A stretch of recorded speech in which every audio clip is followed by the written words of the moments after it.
So, mga bagay na kailangan mong gawin upang kabahan ang isang lalaki na mawala ka sa buhay niya. Mga kamamay, napakagandang gawin nito pagdating sa inyong relasyon. Sigurado na ang isang lalaki matatakot, kakabahan at hinding-hindi kanya hahayaan na mawala ka sa buhay niya. So, wag natin masyadong patagalin. Ano nga ba yung mga bagay na kailangan mong gawin upang kabahan ng isang lalaki na mawala ka sa buhay niya? Ito yung number 1. Laging alagaan at mag-ayos ng sarili. Tandaan niyo mga kamamaya, kung bakit matatakot o kakabahan ng isang lalaki na mawala ka sa buhay niya dahil meron siyang nakikita na hindi niya makita sa iba. Kung ikaw yung babaeng nag-aayos, ikaw yung babaeng nagse-self-improve, ibig sabihin, mahirap kang hanapin. Kokonti yung mga babaeng ganyan. Okay? Ikaw yung babaeng mataas ang antas. Ikaw yung babaeng high value, kumbaga, kung tawagin. Kaya talagang isang lalaki, mga kamamay, kakabahan na mawala ka sa buhay niya. Sapagkat baka wala siyang makitang kagaya mo, napapalit o hihigit pa sa iyo. Kung meron man, baka mahirapan pa siya. Kaya mga kamamaya, kung gusto nyo nakabahan ng isang lalaki na mawala ka sa buhay niya, kailangan inaalagaan nyo din ang inyong sarili. Pero kung ang inyong sarili ay pinapabayaan ninyo, okay lang na ang inyong balat ay maging dry, ang inyong balat ay mangitim, na dati na nagustuhan niya ay kakinis-kinis, tapos ngayon pinapabayaan nyo. Tapos yung inyong katawan na dati baling-kinitan, ngayon ang taba-taba nyo na. Okay, bakit hindi nyo alagaan ang inyong sarili? Bakit hindi nyo ibalik ang dating alindog? Maging high value muli kayo, parang isang lalaki naman. Okay? Ay kabahan na mawala ka sa buhay niya.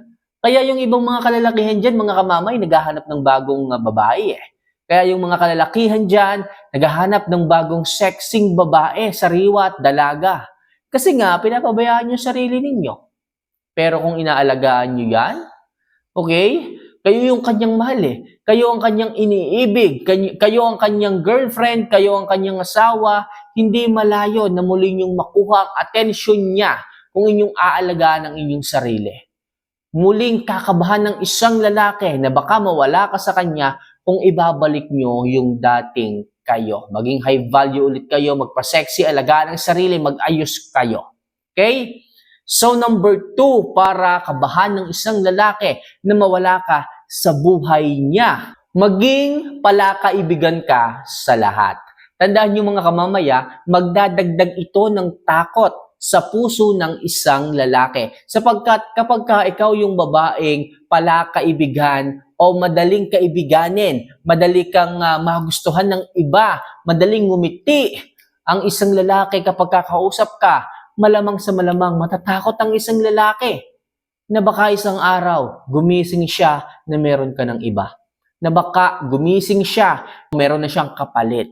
Kasi palakaibigan ka At pag ikaw ay palakaibigan, okay, so open yung sarili mo na makipagmingle sa iba. At hindi malayo na baka meron ka ring magustuhan. At meron ding magkagusto sa iyo. At dumating yung time na baka iwanan mo siya. Kaya kakabahan talaga ang isang lalaki kapag palakaibigan ka. Kaya nga yung ibang mga kalalakihan dyan, pinagbabawalan ka na lumabas Pinagbabawalan ka na makakilala ng ibang mga lalaki Okay? Kasi nga natatakot ang mga yan na baka isang araw ay magising ka sa katotohanan o mauntog ka, sabi nga nung iba, makakilala ka ng iba at iwanan mo yung lalaki. Kaya mga kamamaya, isang tips para kabahan ng isang lalaki na mawala ka sa buhay niya, maging palakaibigan ka. Okay, lalo na kung hindi ka na pinapahalagahan, lalo na kung ikaw ay hindi na nabibigyan ng oras. So, lumabas ka, makipag-hangouts ka, makipag-mingle ka sa iba. So, next, iparamdam mo na hindi ka maghahabol sa kanya, oras na lokohin ka niya. Ito mga kamama, yung golden rule natin Huwag niyong ipakitang hahabulin niyo sila oras na nagloko sila. Tandaan niyo mga kamamaya, kung intensyon ng isang lalaki na magloko, okay, hindi na dapat binabalikan yung mga ganyan. Hindi na dapat hinahabol yung mga ganyan para matuto talaga. Kung alam kasi ng isang lalaki na hindi ka maghahabol sa kanya, oras na magloko siya, matatakot ang mga yan na gumawa ng pagkakamali. Kung alam mo sa sarili mo na high value ka, kung alam mo sa sarili mo na mataas kang babae, kung alam mo sa sarili mo na klase kang babae, hindi magloloko ang mga yan, mga kamamay. Kasi isang pagkakamali ng mga yan, hindi ka magdadalawang isip na iwanan ng mga yan. Hindi ka magdadalawang isip na layuan o lumayo sa mga yan.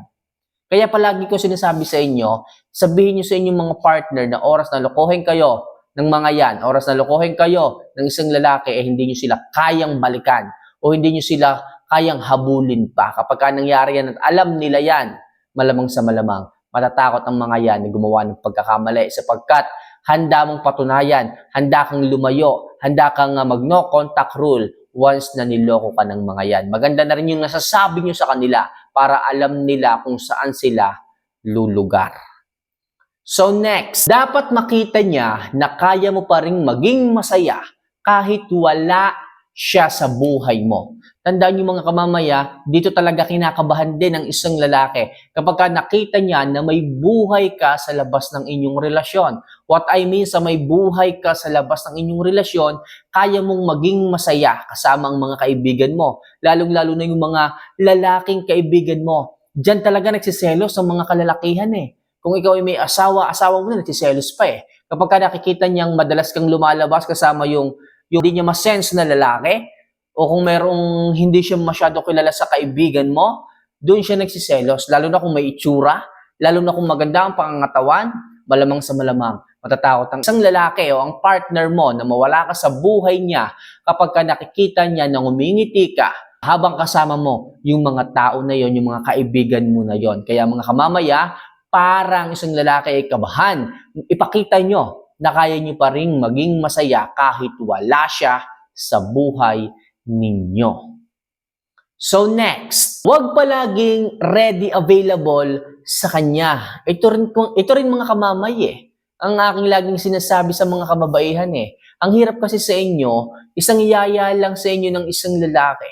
Lalo na kung kayo ay hulog na, in love na, sama agad kayo. Okay, sabihin sa inyo, Mayla, samahan mo naman ako. Gusto ko lang pumunta doon sa bayan, samahan mo naman ako. Oo, walang problema. Sagot ko na, libre ko na. Kayo pa yung nanlilibre, kayo na nga ang niyaya, kayo pa nanlibre. Okay, ang yaman nyo naman. Mga girls, tandaan nyo kung gusto nyo tumaas ang value ninyo pagdating sa isang lalaki, para matakot sila na mawala kayo sa buhay nila, kailangan ipakita nyo na hindi kayo palaging available sa kanila. Kasi pagka nakita nilang ready available kayo palagi, anytime, anywhere kayo, kung saan kayo gustong yayain ng isang lalaki, sumasama kayo, bumaba ang value ng mga yan. Okay, kasi nga, hindi kayo mahirap i-achieve. Hindi kayo mahirap kuhanin. Hindi kayo mahirap pahilahin. Sa madaling sabi, nagiging effortless na lang sa inyo ang pagyayaya. Pero kung ikaw yung babaeng hindi palaging available, yung pagka niyaya ka ng isang lalaki ay tumatanggi ka, sigurado ako mga kamamay, paglalaan na kanya ng oras. Sigurado ako mga kamamay, ang isang lalaki ay dadaan muna sa butas ng karayom at talagang mas tataas ang value ninyo pagdating sa isang lalaki kapag hindi kayo palaging available sa kanya. Okay? So, ang mangyayari dyan, magiging high value kayo.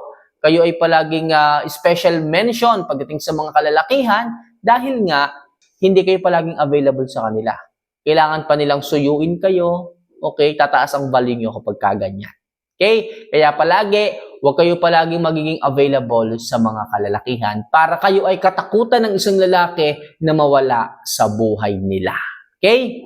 So next, ipakita na ikaw yung babaeng handang intindihin at unawain siya sa lahat ng bagay. Tandaan niyo mga kamamaya, kung ang isang lalaki ay mayroong kagaya mo na isang babaeng handa siyang intindihin, handa siyang unawain sa lahat ng bagay, malamang sa malamang, ayaw kanyang mawala sa buhay niya. Bakit? Kasi mawawalan siya ng isang high value na babae. Bakit? Ikaw yung babaeng nandyan palagi para sa kanya kapag siya ay mayroong mga failures, may mga problema, mayroong kinakaharap, okay, nandiyan ka para sa kanya. So isang treasure yun pagdating sa kanya mga kamamay, tataas ang value mo sa isang lalaki kapag kaganyan. Kailangan kanya palagi. Ikaw palagi yung kanyang sandalan. Ikaw palagi yung kanyang hingahan sa oras na bagsak siya.